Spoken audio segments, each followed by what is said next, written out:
بسم اللہ الرحمن الرحیم۔ السلام علیکم۔ Welcome to my YouTube channel آپ کی صحت۔ آج میں آپ کو بہت ہی زبردست نسخہ بتانے والا ہوں کہ وہ ہے جلن ہونے کے بارے میں، کہ اکثر گرمیوں میں گرم مزاج والوں کو یہ مسئلہ بن جاتا ہے کہ ان کے ہاتھ میں، پاؤں میں، آنکھوں میں، پیشاب میں، سینہ میں جلن کی شکایت ہوتی ہے، جس کی وجہ سے کافی پریشانی رہتی ہے۔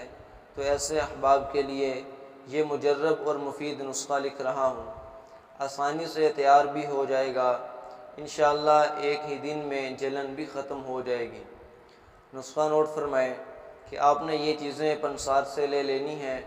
دھنیا 100 گرام لینا ہے اور تخم کنوچا 100 گرام لینا ہے، الائچی خورد 100 گرام لینی ہے، گوند کتیرا 50 گرام لینا ہے۔ تو آپ نے اس میں احتیاط یہ کرنی ہے کہ تمام اشیاء کا صفوف اس طرح بنانا ہے کہ ان کو اچھی طرح کوٹ لیں۔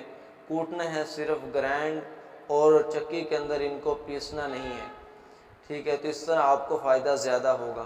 تو آپ نے اس کو استعمال کیسے کرنا ہے کہ 3 وقت آپ نے اس کو پانی کے ساتھ 3 گرام استعمال کرنا ہے۔ انشاءاللہ العزیز پہلے ہی دن آپ کو اس جلن سے چھٹکارا مل جائے گا۔ میں امید کرتا ہوں کہ آپ کو یہ آج کی ہماری ویڈیو بہت پسند آئی ہوگی۔ ہمارے چینل کو سبسکرائب کر دیں اور ساتھ ہی ساتھ بیل آئیکن کو بھی پریس کر دیں، تاکہ ہم جو بھی نئی ویڈیو اپنے چینل پہ اپلوڈ کریں وہ آپ تک، اس کا نوٹیفیکیشن آپ تک بر وقت پہنچتا رہے۔ اگلی ویڈیو تک دیں اجازت۔